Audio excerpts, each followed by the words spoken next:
Bismillahirrahmanirrahim. Assalamualaikum warahmatullahi wabarakatuh.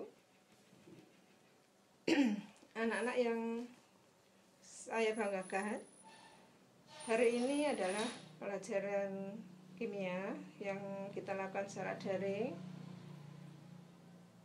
Mari kita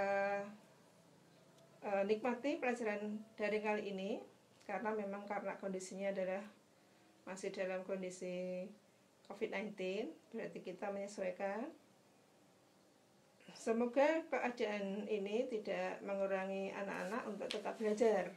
Dan saya berharap anak-anak semuanya dalam keadaan sehat, semangat, sehingga belajar tetap berjalan. Oke. Hari ini kita akan membahas tentang sistem koloid. Apa itu sistem koloid? Ya, mari kita lihat dulu dari kompetensi dasar yang ada.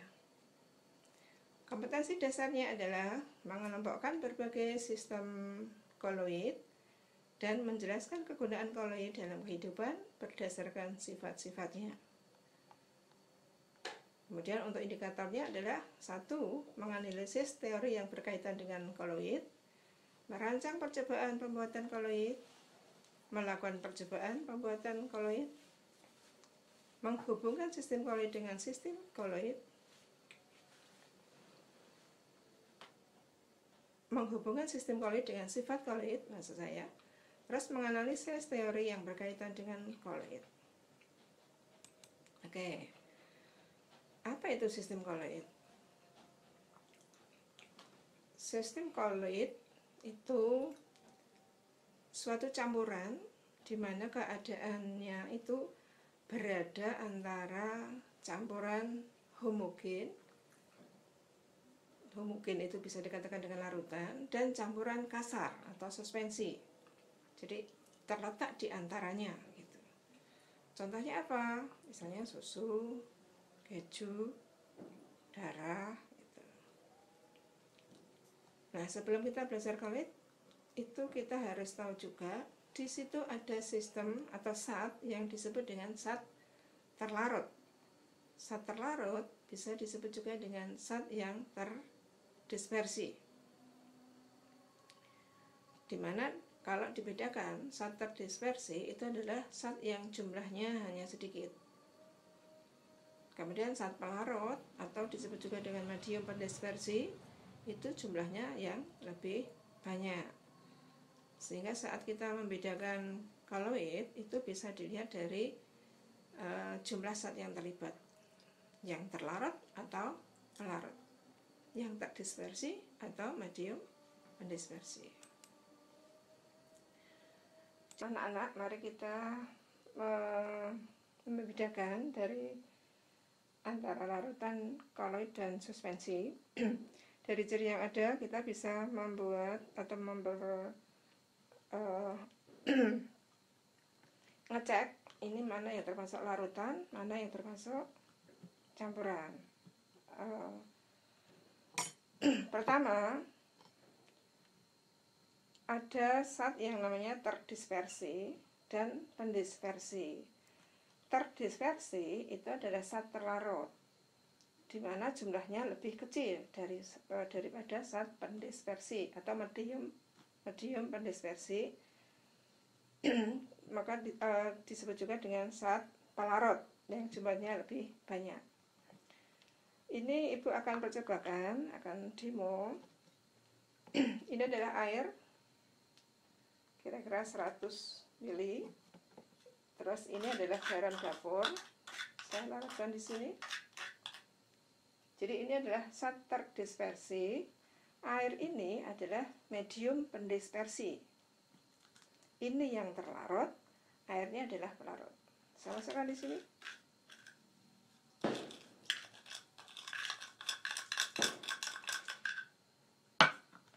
Oke, saya aduk.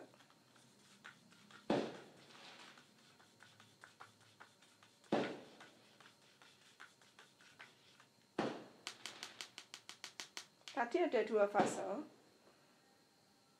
tadi adalah garam yang saya masukkan dan air.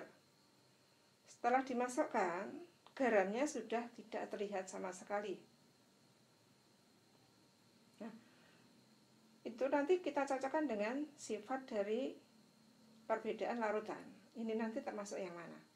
Kalau ini nanti hanya ada satu fase, berarti kita bisa memasukkan ini adalah ke dalam larutan, dimana itu berarti larutan ini adalah homogen.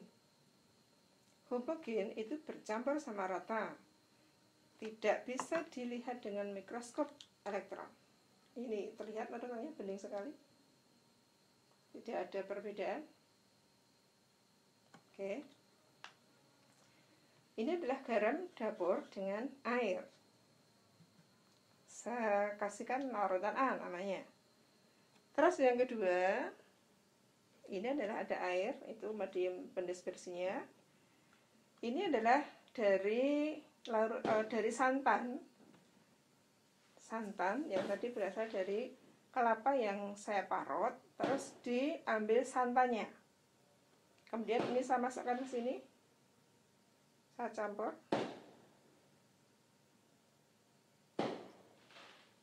Santan adalah zat cair dan ini dilarutkan dalam air. Saya aduk.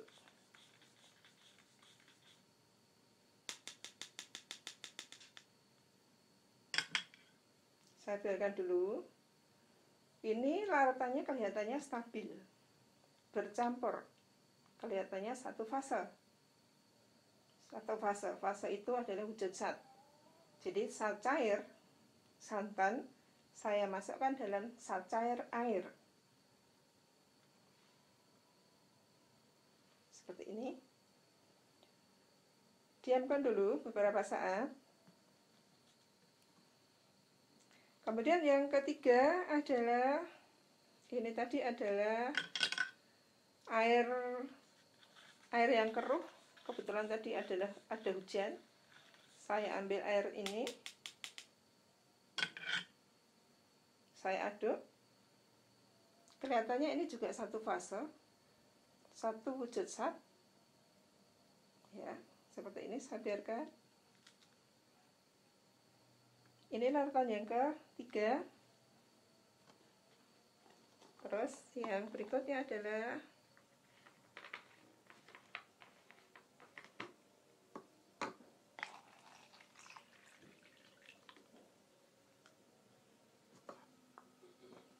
di sini ada air, di sini ada pasir. Saya masukkan di sini.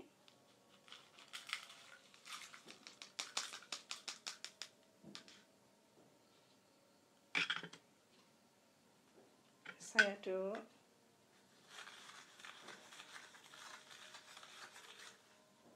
Oh, ternyata ada bedanya. Saat pasir wujudnya padat dimasukkan dalam air, saya aduk, kondisinya seperti ini. Berarti ini ada dua fase, fase cair di atas dan fase padat dari pasir yang ada di bawah. Nah, sekarang kita tunggu sebentar apa yang terjadi dari larutan yang tadi.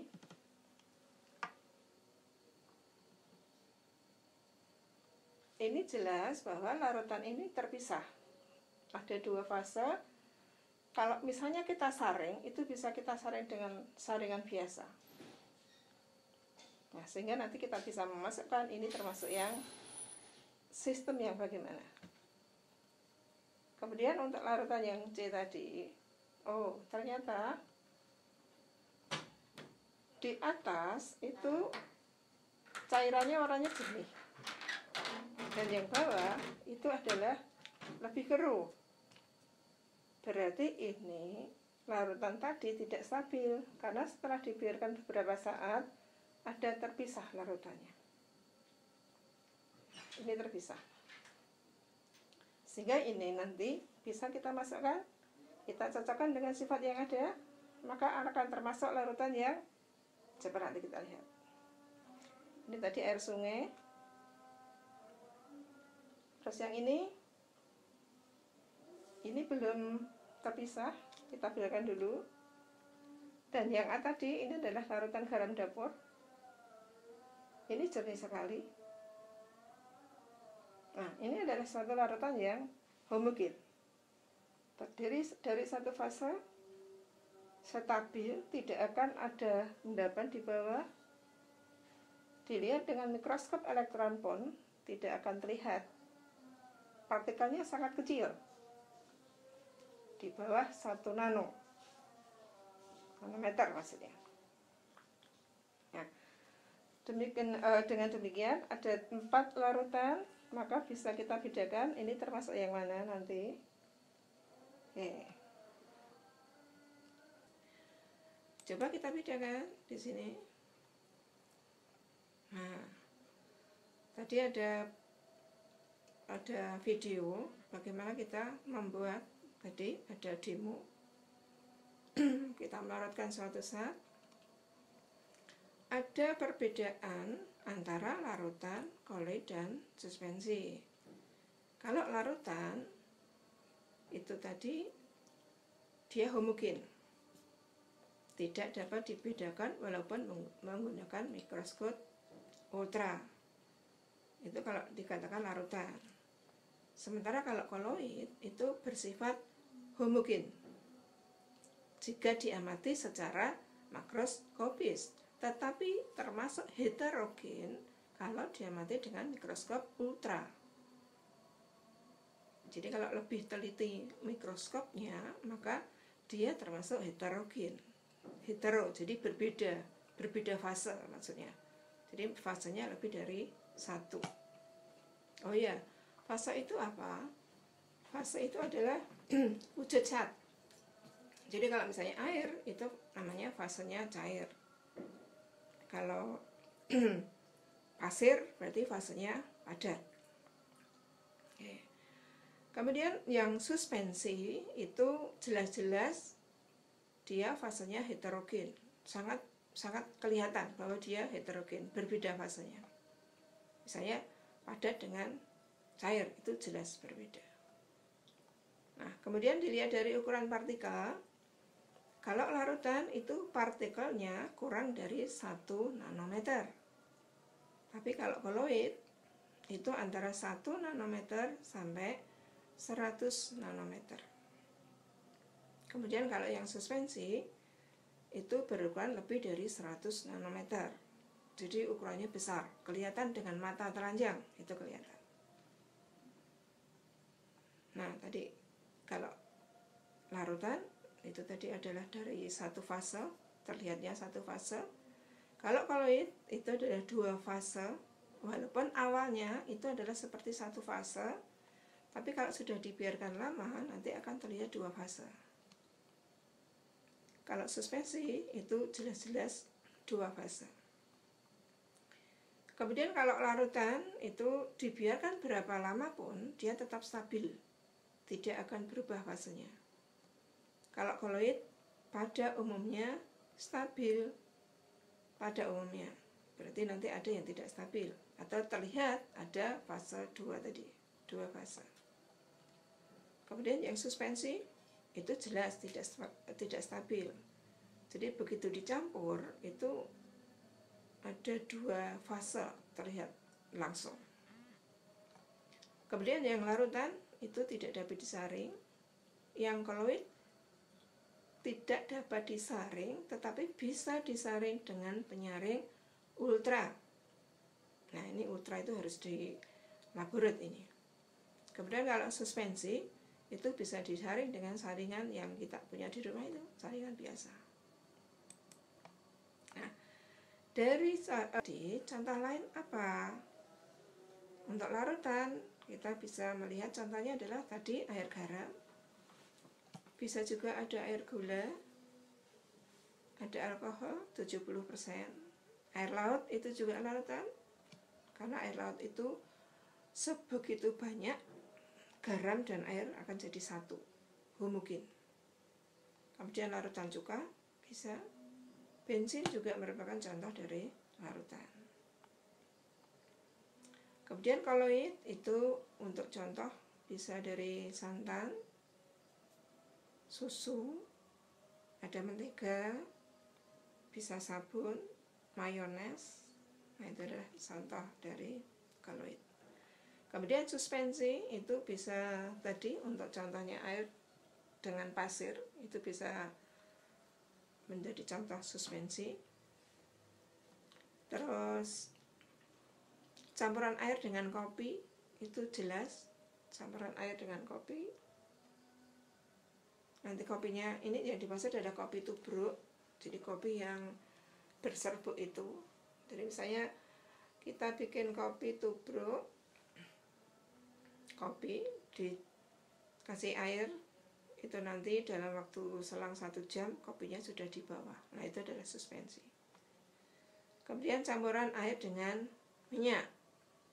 Campuran air dengan minyak itu tidak akan bercampur kecuali diberi suatu zat yang akhirnya menjadi bercampur. Nah, kalau sudah bercampur nanti tidak suspensi lagi tetapi menjadi koloid. Nah, nanti kita cek ini. Kemudian dari sistem koloid yang ada berdasarkan zat terdispersi dan medium pendispersinya itu bisa dibedakan menjadi aerosol. Aerosol itu apa? Aerosol adalah zat terdispersinya bisa cair atau padat dan medium pendispersinya adalah gas. Jadi yang namanya aerosol itu yang pelarutnya adalah gas. Jadi wujudnya adalah seperti gas. Tapi di dalamnya ada zat cair atau zat padat. Terus yang kedua ada yang disebut dengan sol. Sol itu berarti ada zat terdispersinya padat, tapi medium pendispersinya bisa cair atau padat. Nah, sehingga nanti bisa kita lihat pendispersi dan medium pendispersinya apa. Kemudian ada emulsi. Emulsi itu adalah koloid yang zat terdispersinya cair dengan pendispersi cair atau padat. Kemudian ada buih. Buih itu yang kebalikan dengan aerosol tadi. Kayak kalau aerosol itu pendispersinya gas, tapi kalau buih itu yang terdispersinya gas. Jadi yang terlarut adalah gas dan pelarutnya adalah cair atau padat. Kemudian sistem yang terakhir adalah gel. Gel itu termasuk sol tapi yang setengah kaku.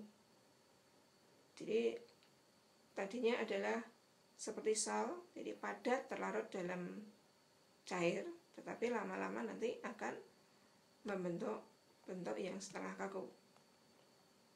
Nah, masing-masing kita bisa melihat contohnya atau ureanya.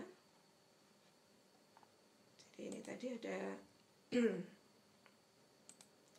ada 5 sistem koloid. Tadi sudah dilihatkan. Aerosol adalah sistem koloid dengan fase terdispersinya padat atau cair dengan medium pendispersi gas. Ya, untuk gampangnya adalah begini. Apa itu sol? Sol adalah sistem koloid dengan fase terdispersi padat dan medium pendispersinya cair atau padat. Sehingga bisa dibedakan menjadi 2. Yang pertama adalah sol saja, yang kedua adalah sol padat. Sol itu adalah jika zat padat atau zat yang terdispersi padat dan medium pendispersinya cair. Jadi wujudnya adalah cairan nanti. Contoh, cat yang cat tembok misalnya. Itu kan kalau kita mau ngecat wujudnya cair. Tetapi setelah cat itu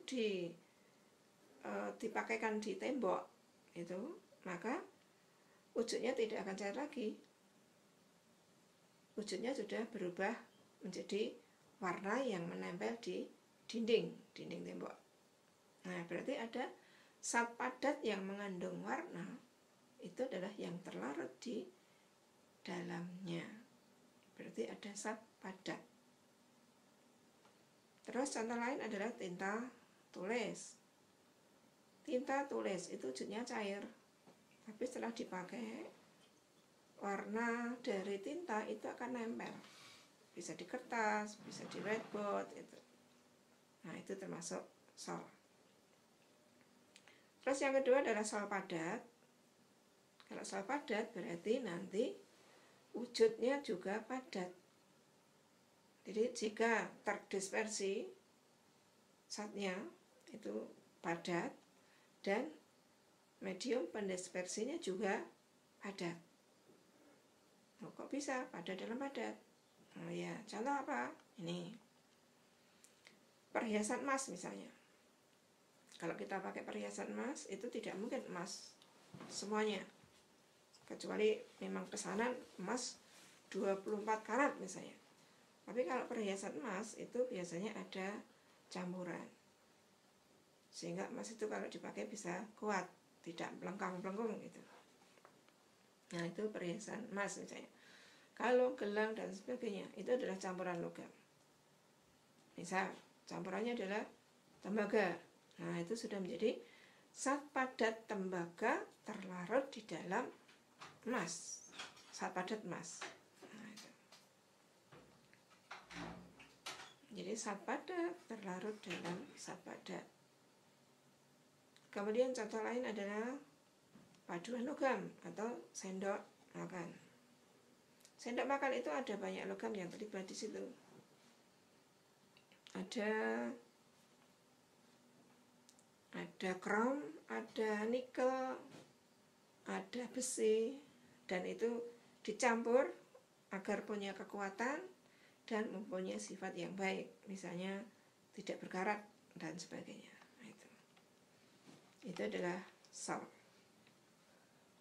Contoh lain ini, ini adalah contoh dari cat.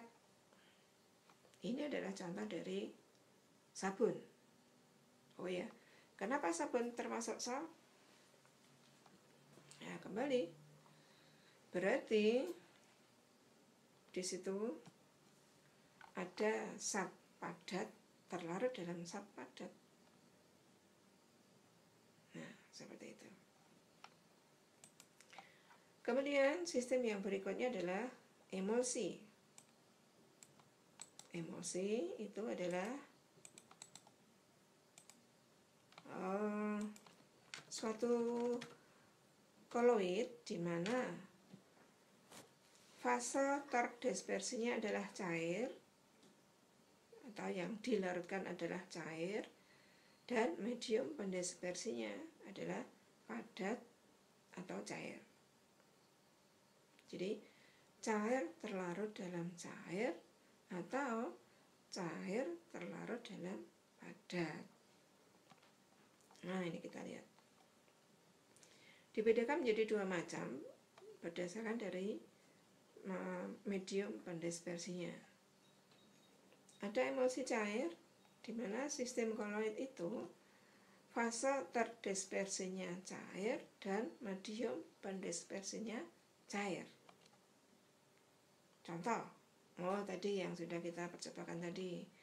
Jadi kalau misalnya santan, itu tadi kan ada santan dari air kelapa yang saya parut, ya, kemudian dilarutkan dalam air. Nah, kemudian susu. Kok susu bisa seperti itu?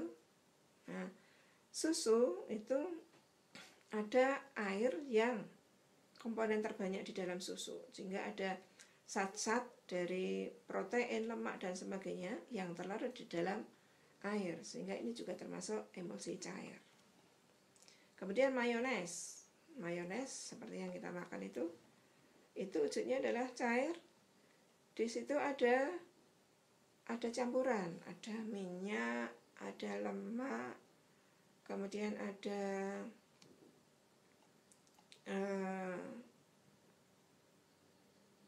ya minyak sama lemak di situ ya. Jadi ada cair dan cair.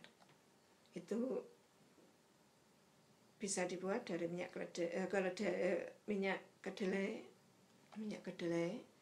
sama lemak ya. Kemudian ada emulsi padat. Emulsi padat adalah suatu sistem koloid dengan fase terdispersi cair dan medium pendispersi yang padat. Nah, bedanya apa untuk membedakan emulsi cair dengan padat? Kalau emulsi padat itu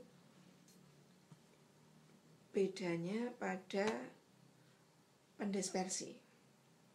Jadi kalau pendispersinya cair, wujudnya cair. Kalau pendispersinya padat, wujudnya padat. Nah gitu kalau mau nih. Nah ini kita lihat yang emulsi padat. Emulsi padat itu contohnya adalah mentega. Mentega wujudnya apa? Padat. Kalau dalam kondisi dingin padat. Tapi sebetulnya apa yang terlarut di dalam mentega? Di situ ada minyak nabati. Jadi minyak sayur, minyak nabati. Berarti kan minyak itu zat cair dan terlarut dalam padat di situ. Maka dikatakan emulsi padat. Kemudian, nah ini bedak yang kita pakai, bedak padat maksudnya. Di situ bedak itu ada pelembab, ada pewangi. Nah itu adalah zat cair. Di situ terdispersi dalam zat padat sehingga wujudnya padat. Kemudian ada lipstik. Lipstik itu wujudnya padat. Jadi wujud dominannya zat pelarutnya adalah padat. Dan yang terlarut di situ adalah zat cair. Bisa berupa minyak, bisa pewangi, aroma itu, pelembab, dan sebagainya. Itu wujudnya cair. Sehingga dikatakan di dalam lipstik itu ada zat terdispersi cair dan medium pendispersi padat. Sehingga disebut dengan emulsi padat. Terus jika minyak dan air itu dicampur, minyak itu cair, air juga cair. Kalau dicampur, dia tidak bisa bercampur. Karena memang sifat minyak dan air tidak bisa bercampur. Maka kalau seperti itu, ini dimasukkan dalam suspensi. Karena ada dua fase, dua wujud zat. Tetapi minyak dan air bisa menjadi emulsi kalau di dalamnya ditambahkan suatu zat yang disebut dengan pengemulsi atau disebut dengan emulgator. Jadi misalnya minyak dan air itu kita tambahkan dengan sabun, kemudian keduanya atau campuran ini dikocok, maka minyak dan air itu bisa bercampur. Nah, saat bercampur maka itu disebut sebagai emulsi. Dan sabun itu berfungsi sebagai pengemulsi atau emulgator. Nah, itu untuk emulsi. Contoh ini tadi. Nah, emulsi sendiri bisa dibedakan menjadi dua untuk khusus minyak dan air di sini. Jadi antara minyak dan air itu ada sebutan sendiri.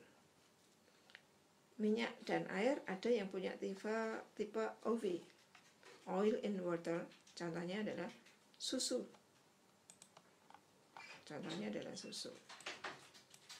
Santan. Itu kenapa? Karena ada minyak di dalam air. Susu ini ada minyak-minyak, protein, lemak masuk di situ.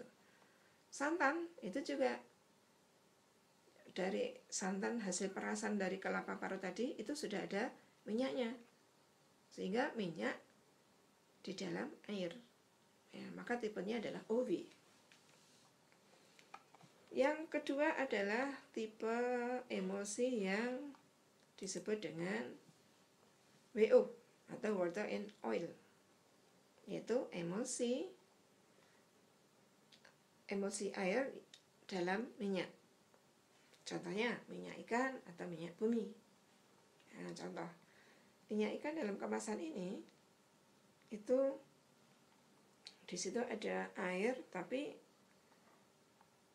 terlarut di dalam minyak, sehingga water and oil, minyak ikan.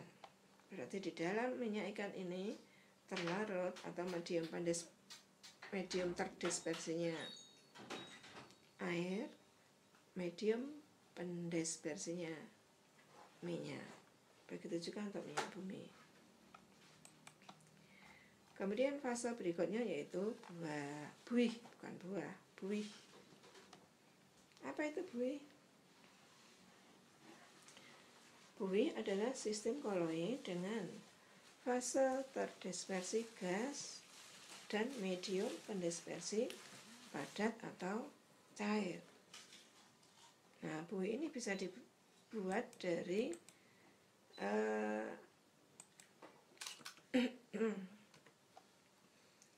buih dapat terbentuk jika ada zat pembuih. Nah, zat pembuih apa itu? Zat pembuih itu adalah sabun, bisa juga deterjen. Itu yang bisa memunculkan buih.